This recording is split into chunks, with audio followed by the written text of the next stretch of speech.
So hi guys, this is another video, and this week the Magnolia D lady, hello, let's see if that sticks, is we're going to put the Flowhive together, but it's going to be type of a long process. So what we're going to do is I'm going to do it in sections and just pause the video until we get to another section, so that you're not sitting here for the next 3 or 4 hours on a video. But anyway, it's supposed to be very easy. They gave us really detailed instructions. I've already read them twice. Jim's read them twice.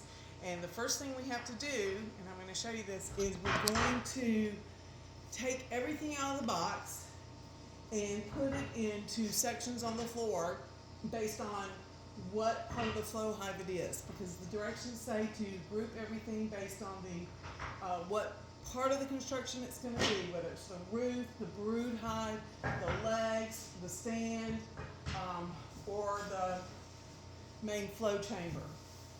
So that's what we're going to start doing now, and I will come back on and once we get it all laid out. All right. Okay, so while Jim is finished pulling more things out of the box over there, I want to stop because the most amazing thing. I'm liking this company for the quality of the materials already, but when I opened one of the boxes, they had this. This box is for the brood box screws. These are the baseboard screws. These are the super screws. These are the roof screws. I've never seen anything that we've ever put together where they have separated out for you the different screws, so you don't have to figure out what's what. It also comes with all of this, which is sandpaper and other things that you need to put your hive together in a nice little board. Easy to find. This is amazing, guys. I can't tell you how amazing this is. That was one of the things I was concerned about when we were going to set this up, was pulling out and trying to figure out the screws for everything. So that right there just means that this company is just amazing so far. Okay, so we're back and we've laid everything out, so I'm going to show it to you. Let me just tilt this down. We've got everything laid out in based on what it is and what part it is. So I'm going to kind of go over it with you. Back here we have the stand legs. These are the brood box where the hives are going to make all the little places for the larvae to be. This is the brood box assembly. This is the base assembly. This is the roof assembly, and this is the super flow hive assembly.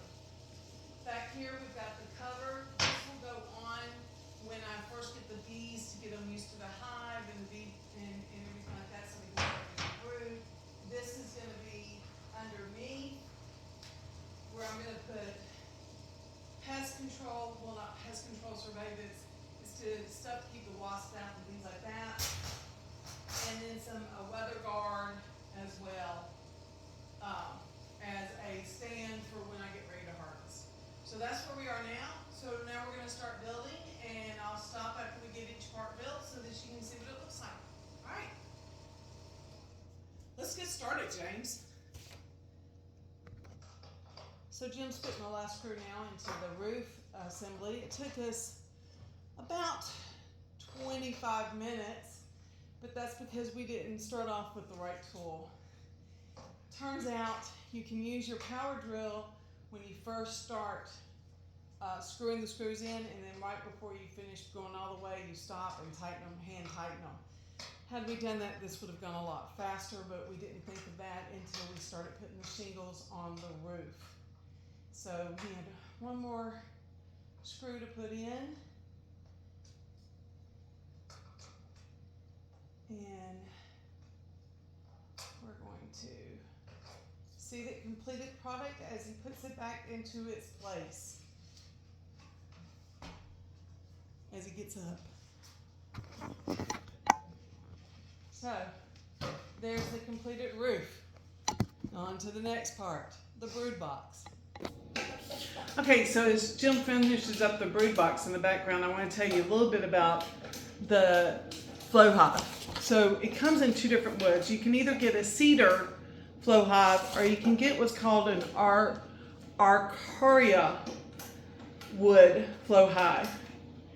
Arcaria wood is from Australia, and it's a soft wood with unique appearance and properties. It's known for its fine grain, ease of workability, good gluability, and finishing properties. So that is, and it's used down there a lot for different furniture finishes and things like that. I decided to go with the Arcaria instead of the standard cedar that we have here because of the look of it and the grain of it and everything. Plus it's a really light wood.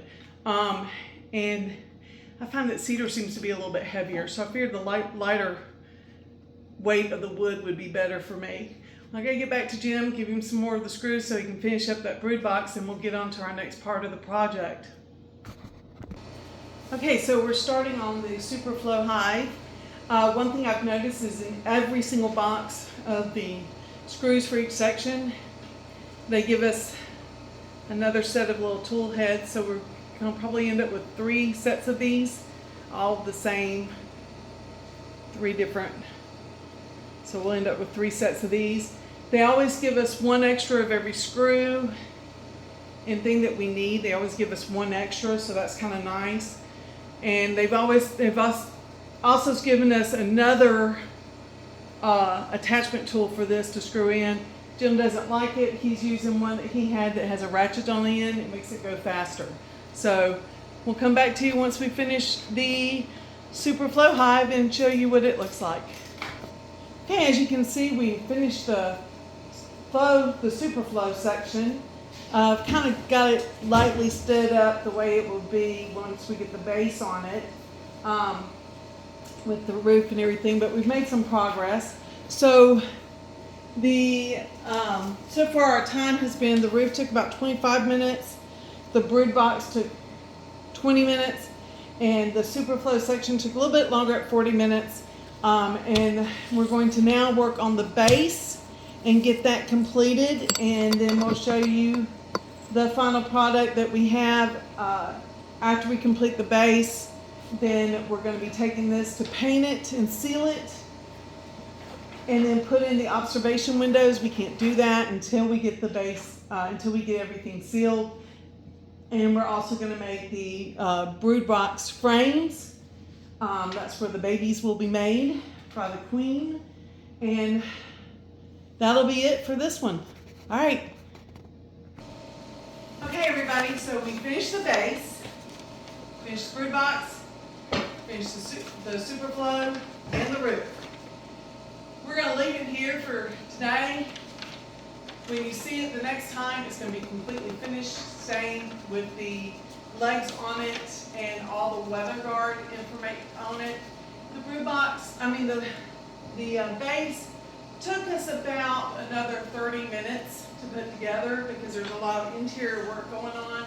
There's 2 trays, there's a ventilation tray, and all that had to be figured out and put in there. You'll see that it's got a downspout right here. These are where the bees go in to the hive. I'm sorry, it's not where the bees go into the hive over on the back. No, these are where the bees go into the hive. So we may have this a little backwards on the top. This will actually be on the other side. We flip, it's easy, we'll just flip it around. That was my bad when we were putting it up together. So, but these would be the bees go in. It's going to have a weather guard on it. This is actually the back side of the Flowhive, but this is where, when I have the chambers in there, I will access it through here, and we'll be able to access that the honey through here. All right, so that is it for the construction.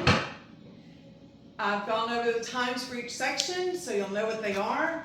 It was fairly easy to put together. There were pilot holes for everything. As I said, they gave us extra hardware, extra drill bits, everything we needed to put it together.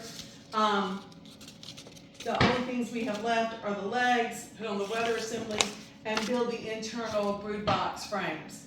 And that'll be it. So until next time, Magnolia Bee Lady signing out.